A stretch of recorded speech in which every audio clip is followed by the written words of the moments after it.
The other thing that I had for you, Lindsay, is your GM for the day. Okay.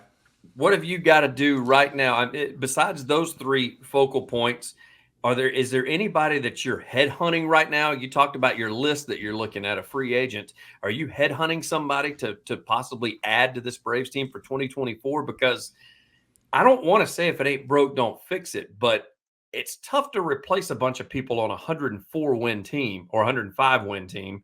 And, to say that we've been doing everything wrong, we need to fix it, because it wasn't all wrong. It just got slow at the end. Yeah, and that's really the hard part here, right? I mean, it's a roster that was very, very talented. And when Alex Anthopoulos talked to the media on Friday, he talked about we're a team that slugs. And we did that all season until the postseason. And obviously, we've got to change something with how we prep for it.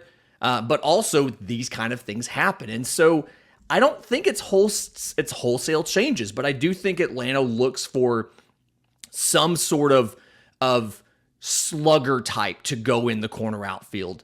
I don't know if that's something. Jorge Soler has the potential to be a free agent. He has a $9 million player option for the Marlins. I feel like he's probably going to cost more than that, and he's better suited to a DH role. Mm-hmm. This is also the last year you have Marcell Ozuna, so there's a runway to have him play outfield for a year and then slide into that role. It's that kind of, he had that same type of do not mess with us that you're talking about. So there's a couple different, I haven't solidified on anybody. And I think that's kind of the big thing is the way Alex Anthopoulos works.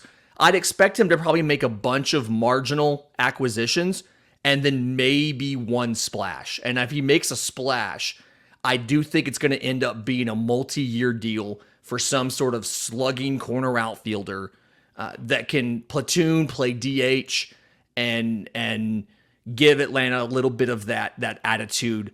I do think also you'll see him probably bring in multiple starting pitching options, and I do think a lot of those are going to be probably discount purchases on guys, right? Mm-hmm. He's going to go find guys that maybe struggled a little bit for different reasons, guys that we could potentially fix and use. But I'm starting to convince myself he is going to go out and get one guy who could be a number three. Maybe it's a guy like an Alex Cobb. Maybe it's a guy like a Michael Wacha, something like that. He's going to go get a guy that could be, a veteran, that could be a dude, but could also help transition a lot of these younger pitchers that we have, whether it's a Schuster and a Winans and a Vines, or a prospect like an AJ Smith-Shawver and a Hurston Waldrop, who I think will spend time starting games in Atlanta next season. It's just, I'm not sure on what the one big splash will be, but I'm convinced there's going to be one big splash, because every offseason there's been one big splash. It just happened to be trades the last 2 years. Sean Murphy last year, Matt Olson the year before that. Those were the big splashes. I feel like there's going to be a big splash this year. I'm just not sure who it's going to be. Yeah, and that's the thing is when he makes his big splash, it's usually in just one spot. I don't foresee him doing that at both pitching and left field.